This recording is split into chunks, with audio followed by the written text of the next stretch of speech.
25वें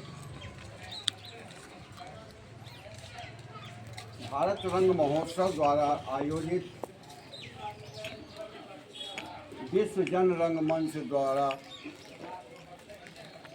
आहुति नाट्य अकादमी बेगूसराय के द्वारा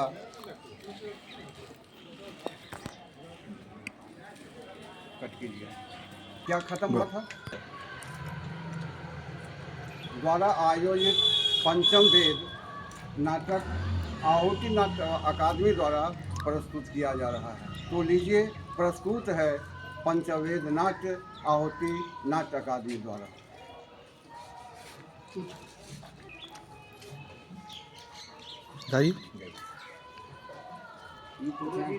प्रणाम। आशीर्वाद कहिए ऋषिवर, आप लोग कहिए, बोलिए क्या।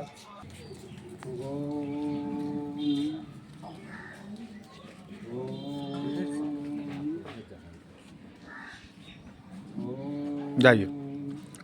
प्रणाम गुरु जी। प्रणाम गुरु। बोलिए ऋषिवर। गुरुजी, नाट्य शास्त्र क्या होता है? नाट्य शास्त्र के बारे में आपको जानकारी लेना है ऋषिवर।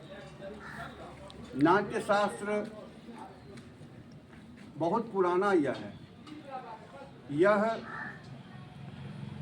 4 वेदों का मिश्रण है। 4 वेद, आप लोग बैठ जाइए, सभी लोग को बताते हैं, बैठिए।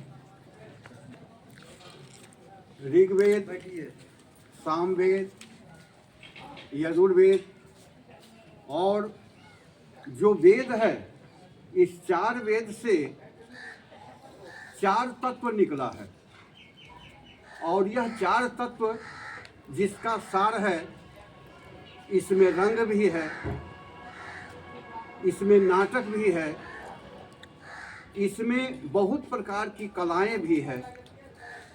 जिस कला को हम लोग लेकर के चले हैं, उस कला को लोगों के बीच में हम लोगों को प्रदर्शित करना है। लेकिन यहाँ पर यह है कि यह कला जो 4 वेद से बना है, इस 4 वेद में हमको कहाँ से किसकी आवश्यकता है, हम इसको क्यों उपयोग में लाएंगे, इसके बारे में हमें सोचना है। और किन्हीं को अगर कुछ पूछना है तो पूछिए। तो बोलिए, जो पंच तत्व जो है।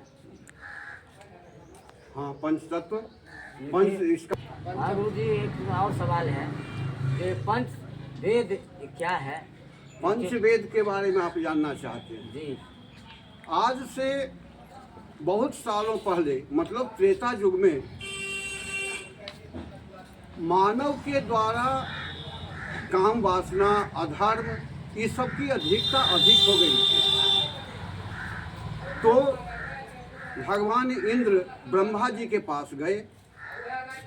ब्रह्मा जी ने इंद्र को बताया, भगवान इंद्र को बताया कि 4 वेद है। इस 4 वेदों का जो 4 तत्व है, जो इससे जो निकला है, उसमें से रंग हुआ, ताल हुआ, मात्रा हुआ, ये सभी के बारे में उसको बताया।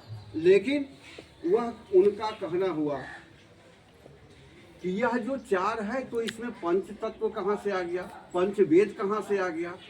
तो इस चारों में से मिलाकर एक वेद बनाया, उसको बोला गया पंचवेद। और यह पंचवेद लोगों को, समाज में उत्थान लाने के लिए इसको व्यवहार में लाया गया। और किन्हीं को कुछ ऐसा है, बोलिए। गुरुजी, नाटक मंच का उत्पत्ति कैसे हुआ? नाटक, यही हम बोल रहे हैं। नाटक मंच की उत्पत्ति, नाटक है जो कि समाज को जोड़ने का, इसमें सभी मिला हुआ है। जैसे इसमें ये ताल है, स्वर है, ये सब का जो संगम होता है, नाटक जो है, नाटक में सभी का है। और यह नाटक समाज का एक दर्पण होता है।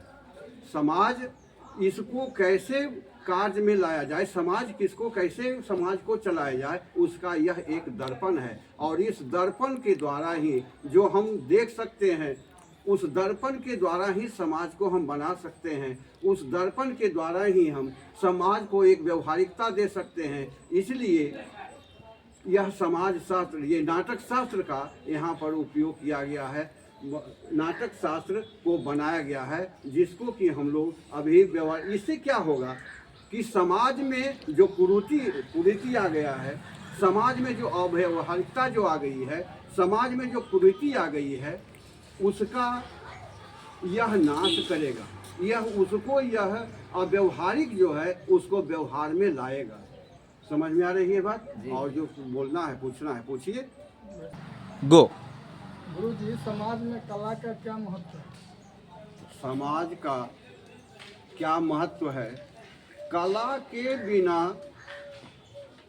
मानव पशु है।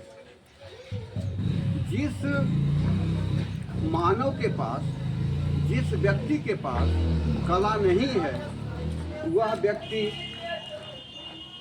पशुहीन, मतलब पशु है, उसमें पशु जैसा प्रवृत्ति हो जाती है।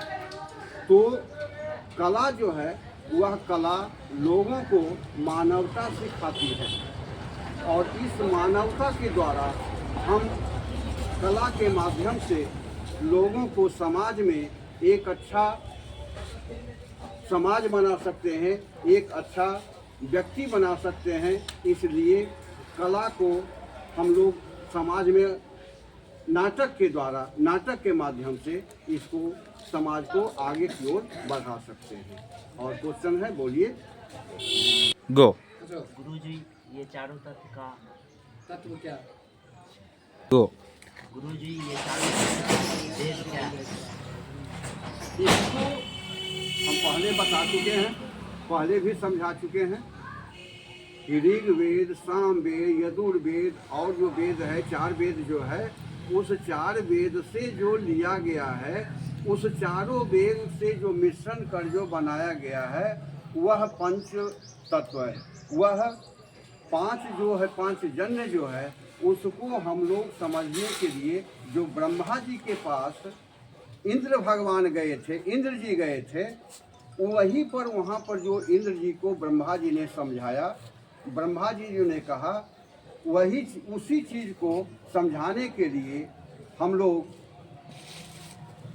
उस कार्य को जो करेंगे, उस कार्य को जो समाहित करेंगे, उसमें रस, ताल, मात्रा वगैरह जो पहले हम बता चुके हैं, वही चीज़ है जो कि हम लोगों को समय समय पर समाज को आगे बढ़ाने के लिए, समाज को उत्थान करने के लिए, यह जो पंच जो वेग है, पंच जो तत्व है, उसको हम लोग समाज में दर्पण के रूप में दिखाने के लिए, नाटक के रूप में समाज को दर्पण के रूप में दिखाने के लिए आप लोगों को ये चीज़ बताया जा रहा है।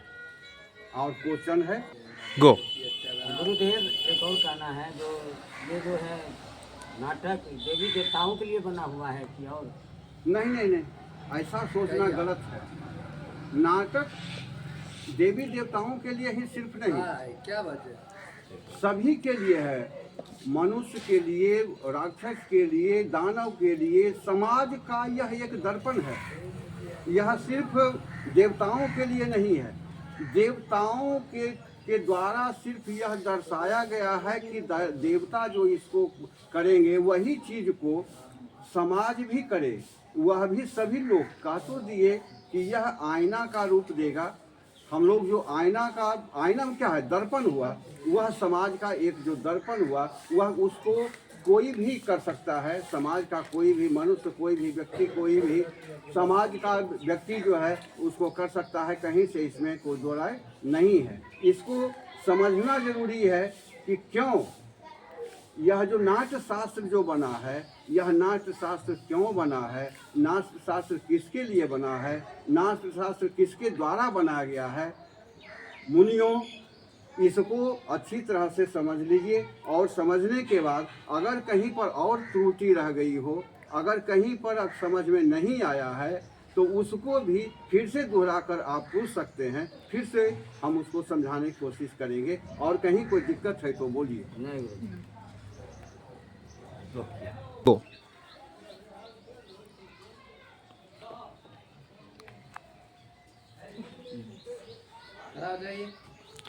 वृद्धि हो इस राष्ट्र की आशा सभी की पूर्ण हो, सृष्टि वह आनंद की जग में सदा संपूर्ण हो।